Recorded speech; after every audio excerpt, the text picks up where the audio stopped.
प्यारे बच्चों, प्यारे विद्यार्थियों, देश की भावी आशाओं, कैसे हो सभी। चलिए शुरू करते हैं। कक्षा 12वीं के लिए आरव भाग 2 से पहला व्याख्यान जो काव्य खंड से लिया गया है।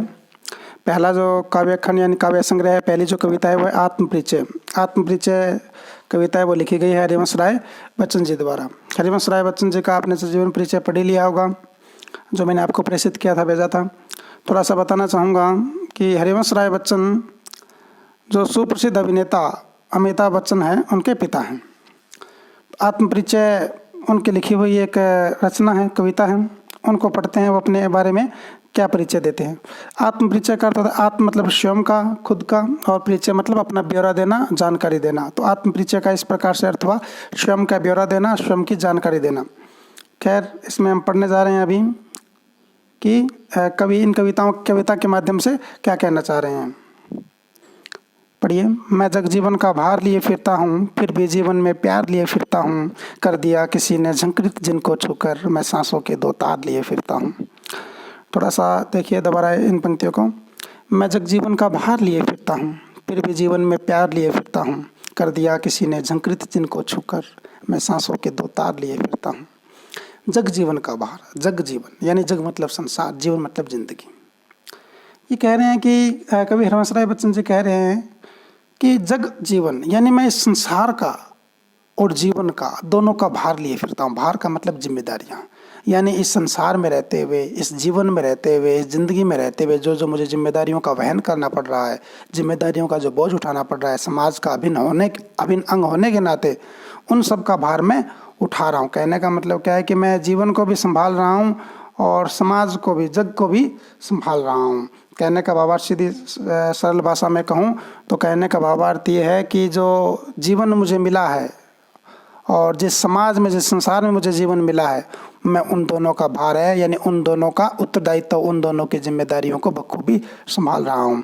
फिर भी जीवन में प्यार लिए फिरता हूँ। इन जिम्मेदारियों के होते हुए भी, यानी काम का दबाव होने के कारण भी, जिम्मेदारियाँ ज़्यादा होने के कारण भी, मेरे अंदर से जो प्रेम की जो लो है या प्रेम का जो सागर है वो खत्म नहीं हुआ है। मैं फिर भी जीवन में प्यार लिए फिरता हूँ, मैं जीवन में प्रेम लिए फिरता हूँ, यानी मैं प्रेम बरसाता फिरता हूँ।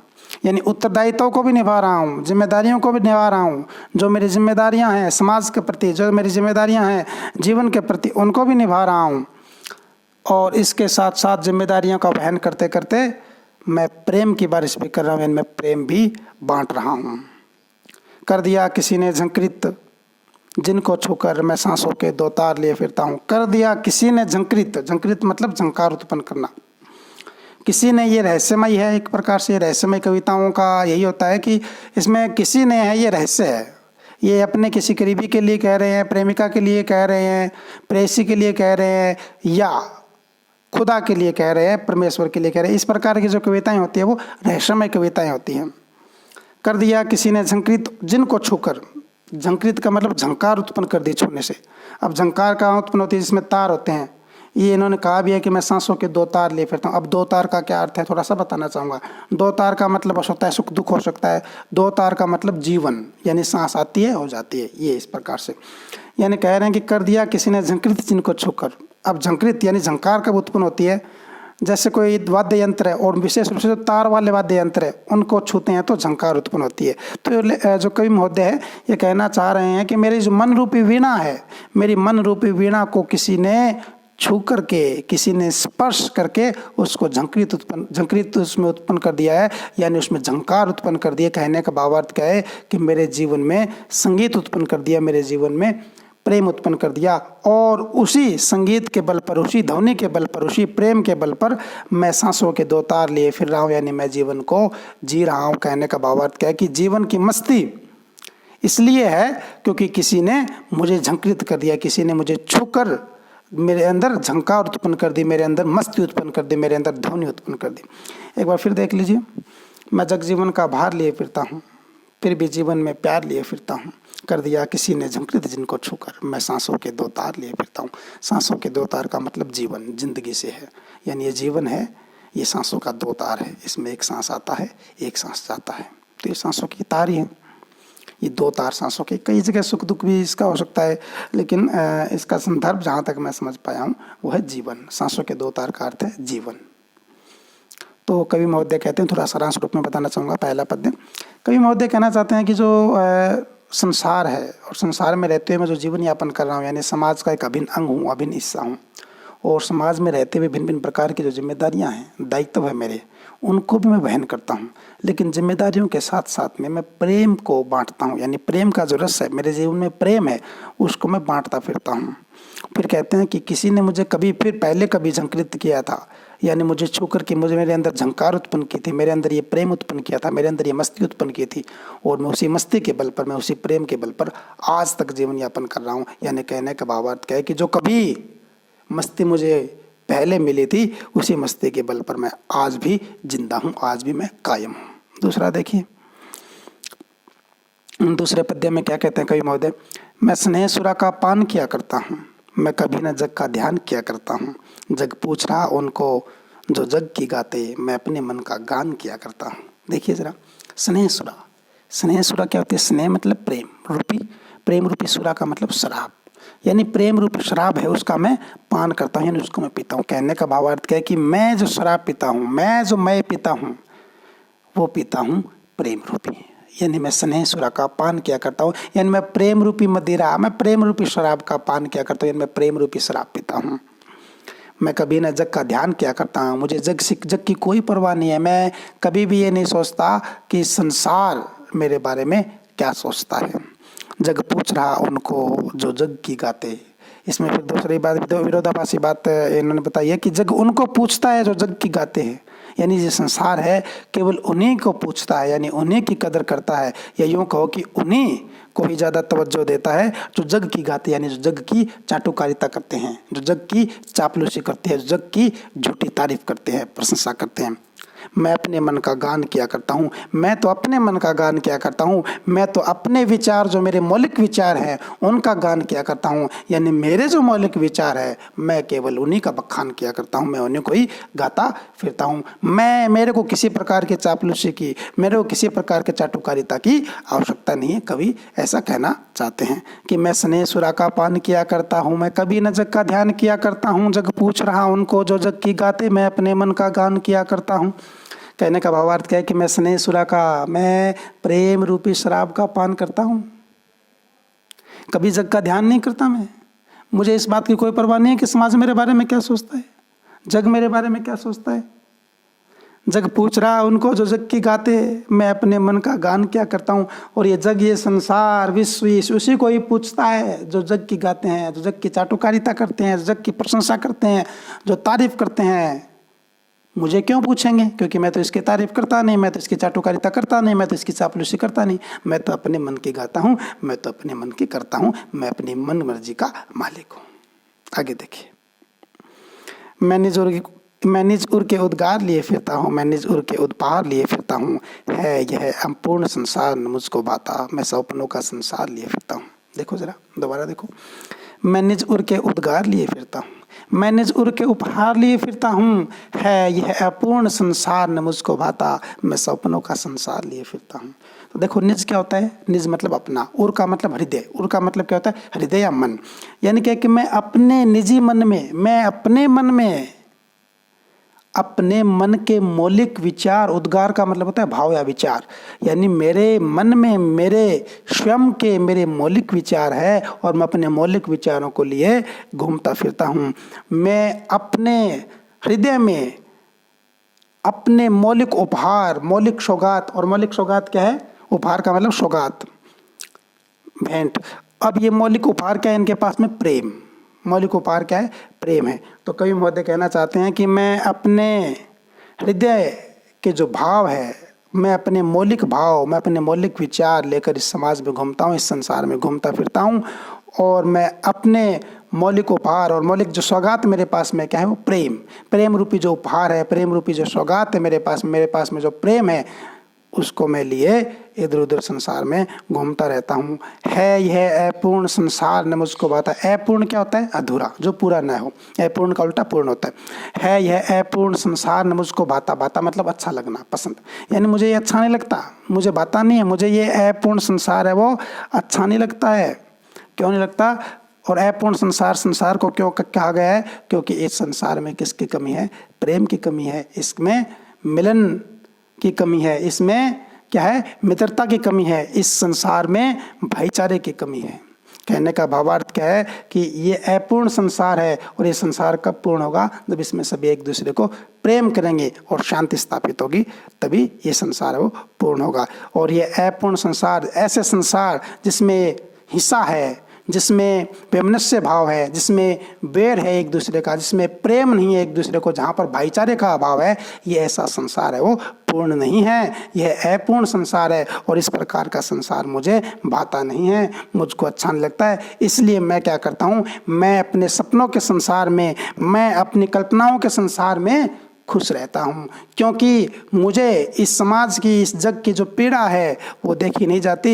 इसलिए मैं अपने कल्पनाओं के संसार में, मैं अपने कल्पनाओं के जगत में रहता हूँ, जहाँ पर सभी एक दूसरे को प्रेम करते हैं, जो मेरी कल्पनाओं का संसार है। या यूँ कहिए कि कवि महोदय ऐसी कल्पना करता है कि ऐसा संसार हो जिसमें सभी एक दूसरे को प्रेम करे, भाईचारे से रहे, किसी प्रकार का कोई वैमनस्य, किसी प्रकार का कोई भी वैर भाव न हो, तब ये संसार है वो पूर्ण हो जाएगा। आगे देखिए, ये जो मैं शब्द है ये कवि के लिए प्रयोग किया गया। मैं जला हृदय में अग्नि दहा करता हूँ, सुख दुख दोनों में मगन रहा करता हूँ। जग भव सागर तरने को नाव बनाए, मैं भव मौजों पे मस्त बहा करता हूँ। देखिए जरा, मैं जला हृदय में, यानी मैं अपने हृदय में, मैं अपने मन में प्रेम रूपी अग्नि जला करके खुद को दहा करता हूँ। यानी क्या है? प्रेम रूपी अग्नि जला करके उसमें जला करता हूँ, उसमें अपने आप को जलाता हूँ। मैं जला हृदय में, यानी कहने का भावार्थ क्या है? मैं अपने मन में, मैं अपने उर में, मैं अपने हृदय में प्रेम रूपी अग्नि जलाता हूँ और उसमें जलता रहता हूँ, प्रेम रूपी अग्नि में जलता रहता हूँ। सुख दुख दोनों में मगन रहा करता हूँ। इसमें सन्यासी का भाव हम व्यक्त कर सकते हैं। कवि अपने आप को सन्यासी मानते हुए कहता है कि मुझे, मेरे लिए सुख और दुख दोनों एक जैसे हैं, मेरे लिए समभावी है ये, मेरे लिए क्या सुख और क्या दुख दोनों मेरे लिए तो एक जैसे हैं, और चाहे सुख हो या दुख हो मैं तो हमेशा मस्त रहता हूँ, मगन रहता हूँ। जग भव सागर तरने को नाव बनाए, भव सागर यानी संसार रूपी सागर, तरने को यानी पार उतरने को नाव बनाता है। यानी कहने का भावार्थ क्या है?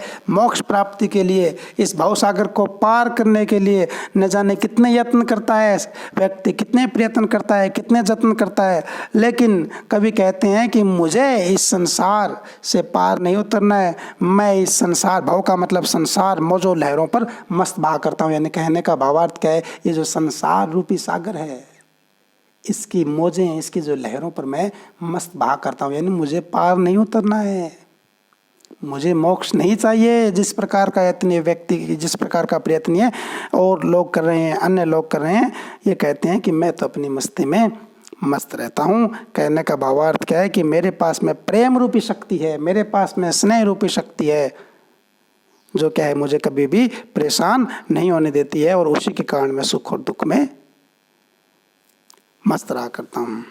इसमें थोड़ा सा एक बात मैं और बताना चाहूँगा। एक वाक्य तो मेरे को याद आ गया।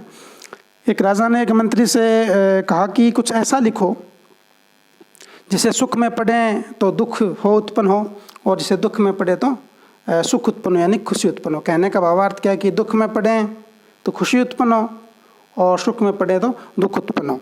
तो उस मंत्री ने एक वाक्यात लिखा था, और वो बहुत अच्छा वाक्य था। उन्होंने लिखा था कि ये वक्त भी गुजर जाएगा। देखो, ये वक्त भी गुजर जाएगा। इस वाक्यात को, इस वाक्य को अगर आप सुख में पढ़ते हो तो आपको निराशा हाथ लगेगी, दुख महसूस होगा, और अगर दुख में पढ़ते हो इस वाक्य को कि ये वक्त भी गुजर जाएगा तो आपको खुशी महसूस होती है, आपको सुखद महसूस होता है। आगे देखिए, मैं यौवन का उन्माद लिए फिरता हूँ, मैं यौवन का उन्माद लिए फिरता हूँ, उन्मादों में अवसाद लिए फिरता हूँ, जो मुझको बाहर हंसा रुलाती भीतर, मैं हाय किसी की याद लिए फिरता हूँ। कवि महोदय कहना चाहते हैं कि मैं यौवन का उन्माद लिए फिरता हूँ। यौवन मतलब जवानी का, युवावस्था का उन्माद पागलपन लिए फिरता हूँ, और इस पागलपन में, इस उन्माद में अवसाद लिए फिरता हूँ। इस पागलपन में भी अवसाद है मेरे पास में। अवसाद का मतलब बेचैनी, अवसाद का मतलब दुख। मैं यौवन का उन्माद लिए फिरता हूँ, यानी कहने का मतलब युवावस्था का, जवानी का पागलपन लिए फिरता हूँ, और इस पागलपन में भी दुख लिए फिरता हूँ। इस पागलपन में भी एक व्याकुलता, इस पागलपन में भी एक विकलता, इस पागलपन में एक बेचैनी, अवसाद, दुख, निराशा लिए फिरता हूँ। जो मुझको बाहर हंसा रुलाती भीतर, जो मुझको बाहर हंसा रुलाती भीतर, मैं हाय किसी की याद लिए फिरता हूँ। कई महोदय कहते हैं कि मेरे पास में मेरे किसी अपने की, मेरे किसी करीबी की मीठी स्मृतियाँ हैं, मीठी यादें हैं, जो मुझे बाहर तो हंसाती है, लेकिन अंदर ही अंदर, भीतर ही भीतर मुझे रुलाती है। मैं किसी करीबी के, मैं किसी अपने की मधुर स्मृतियों को आज भी याद करता हूँ, जिससे क्या है, मेरे चेहरे पर तो मुस्कान आ जाती है, मेरे चेहरे पर, मेरे होठों पर तो हंसी आ जाती है, लेकिन मेरा जो हृदय, अंदर से जो मेरा जो उर है, वो है तड़प उठता है, वो भीतर से रोने लग जाता है। एक बार फिर देखिए, मैं हाय किसी की याद लिए फिरता हूँ। अपने किसी करीबी के बारे में बता रहे हरिवंश राय बच्चन कि मैं किसी की याद है अपने सीने में दबाए फिरता हूँ, जो मुझको बाहर से तो हंसा देती है, लेकिन अंदर से मुझे रुला देती है। आज इतना ही करेंगे प्यारे बच्चों। एक बार देख लो, मैं एक बार इसको गाकर सुना देता हूँ, सारे पद्य को। आत्म परिचय हरिवंश राय बच्चन, थोड़ा सा देख लीजिए, एक बार मैं पढ़ देता हूँ सारा एक बार फिर से। कोई भी चीज़ समझ में ना आए, कोई भी बात ना समझ में आए, कोई शब्दार्थ ना समझ में आए, तो मुझे आप कभी भी संपर्क कर सकते हैं। थोड़ा सा एक बार गाकर बता देते हैं। इसमें हमने 5 पद्य कर लिए हैं आज। मैं जगजीवन का भार लिए फिरता हूँ भी, फिर भी जीवन में प्यार लिए फिरता हूँ। मैं जगजीवन का भार लिए फिरता हूँ, फिर भी जीवन में प्यार लिए फिरता हूँ। कर दिया किसी ने झंकृत जिनको छूकर मैं सांसों के 2 तार लिए फिरता हूँ। मैं सनेसुरा का पान किया करता हूँ, मैं कभी न जग का ध्यान किया करता हूँ। जग पूछ रहा उनको जो जग की गाते, मैं अपने मन का गान किया करता हूँ। मैं निज उर के उद्गार लिए फिरता हूँ, मैं निज उर के उपहार लिए फिरता हूँ।